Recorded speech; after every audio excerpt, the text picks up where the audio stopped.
السلام علیکم ورحمۃ اللہ وبرکاتہ۔ خاتم الانبیاء سیدنا محمد مصطفیٰ صلی اللہ علیہ وسلم کی پیاری تعلیمات کی روشنی میں غمی، پریشانی، ٹینشن، کہ اللہ تعالیٰ کا قرآن میں فرمان ہے اِنَّا خَلَقْنَا الْإِنسَانَ فِي كَبَدٍ، ہم نے انسان کو مشقت میں پیدا کیا ہے۔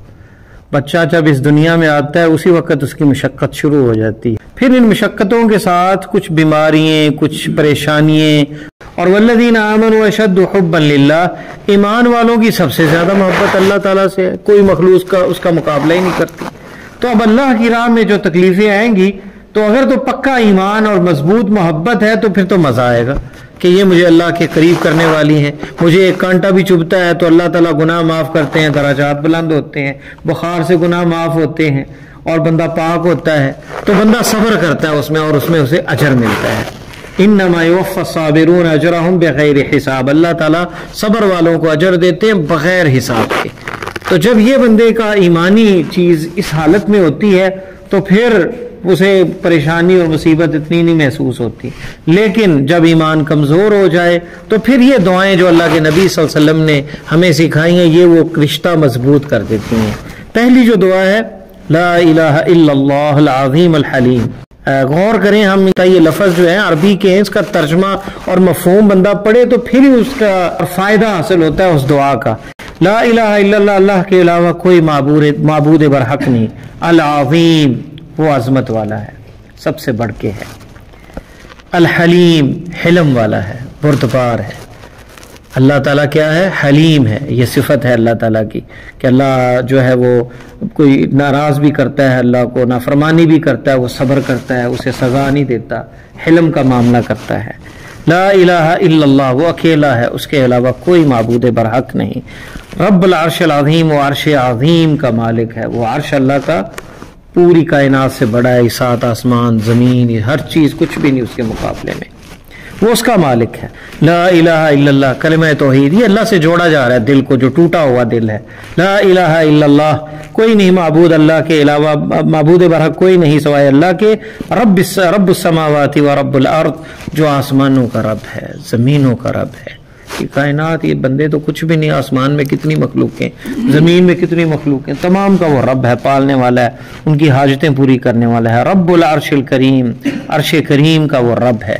یہ بخاری اور مسلم کی روایت ہے۔ یہ دعا پڑھنے سے بندے کا وہ اللہ سے جو صلہ ہے، تعلق ہے، وہ مضبوط ہوتا ہے، اس کی عظمت، اس کی حلم، بردباری وہ ذہن میں آتی ہے کہ اللہ تو حلیم ہے، یہ میری اپنی کوتاہیاں ہیں جو یہ مصیبت میں ہوں تو یہ کچھ بھی نہیں، اس میں اللہ کا اجر ملے گا، اللہ کی طرف سے اجر ملے گا صبر کرنے پہ۔ پھر ایک اور دعا آپ نے سکھائی، اس کے بارے میں آتا ہے کہ یہ جو دعا پڑھ لے اللہ اس کا ہم اور غم دور کر دیتے ہیں۔ کیا دعا ہے؟ اللہم انی عبدک ابن عبدک، اے اللہ میں تیرا بندہ ہوں، تیرے بندے کا بیٹا ہوں، ابن امتک، تیری باندی کا، تیری بندی کا بیٹا ہوں، یعنی میرے ماں باپ بھی تیرے بندے ہیں۔ ناصیتی بیدک، میری پیشانی تیرے ہاتھ میں ہے۔ ماض فی حکمک، تیرا حکم میرے اندر نافذ ہے۔ عدل فی قضاؤک، تیرے فیصلے میرے بارے میں عدل پر مبنی ہیں۔ مجھے بیٹیاں ملی ہیں، بیٹے نہیں ملے، مجھے اولاد نہیں ملی، یہ عدل پر مبنی ہے۔ ہو سکتا اولاد تمہیں سرکشی کی طرف اور کفر کی طرف لے جاتی۔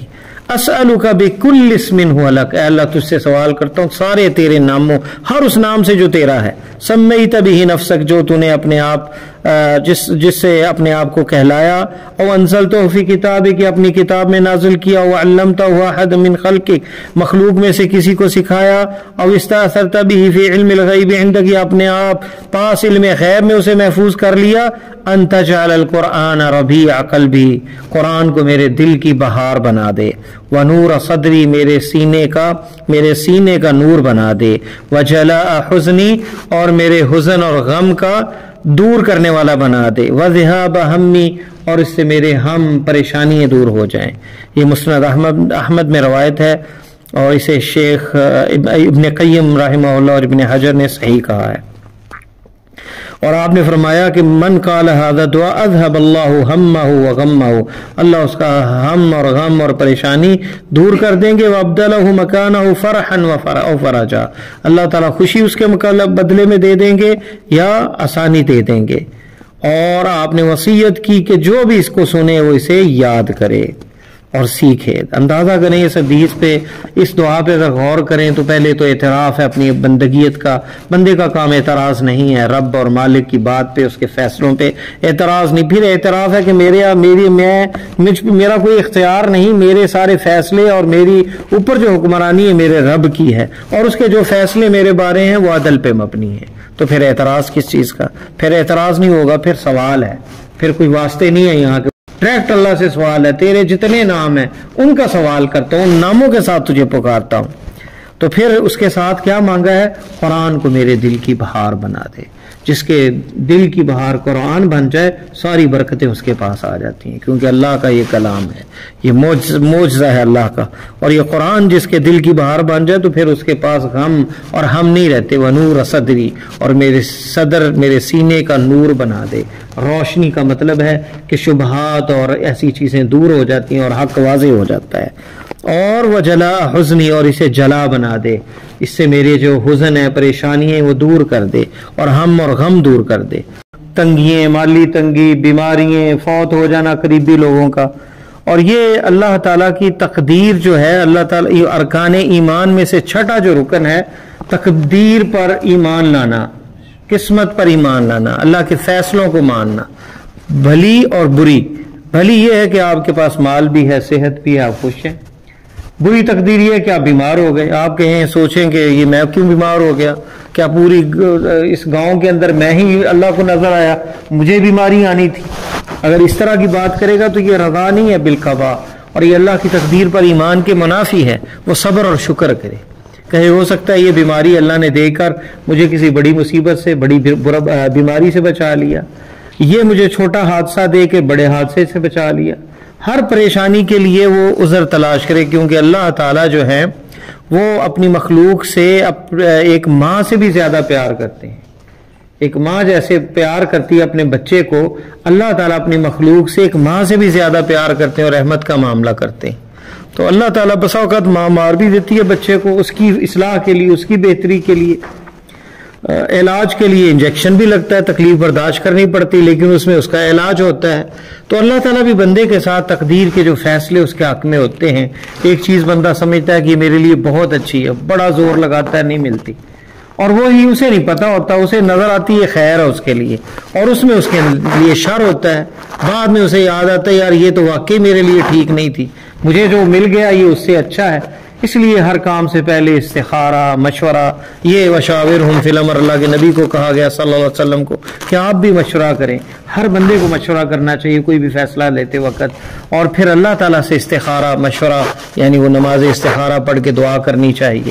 اور اس کے علاوہ بھی بندہ بہت ہی تنگ آ جائے، بیماریاں گھیر لیں، پریشانیاں بندے کو آ جائیں، تو پیارے حبیب صلی اللہ علیہ وسلم نے ہمیں کچھ دعائیں بھی سکھائی ہیں، جس سے وہ یہ ساری مصیبتیں اس وقت بندے پہ یعنی زیادہ وارد ہوتی ہیں جب اللہ سے تعلق کمزور پڑ جاتا ہے۔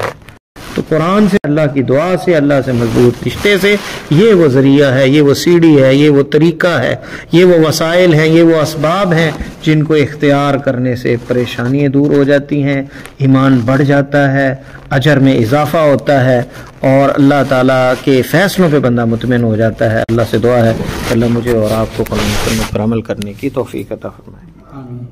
یہ تھے محترم محمد جمیل علوی صاحب، گروپ مسائل دین المدینہ یوٹیوب چینل دنیا و دین پر دینی سوالات کے فری جوابات کے لیے گروپ مسائل دین المدینہ میں شامل ہونے کے لیے 00923352520207 00923167983575 00923452095491 دنیا و آخرت کی بہتری کے لیے نماز، مصنون اذکار اور قرآن سمجھ کر پڑھیں، نبی کریم صلی اللہ علیہ وآلہ وسلم کی پیاری سنتوں پر عمل کریں، دوسروں کو بھی دعوت دیں۔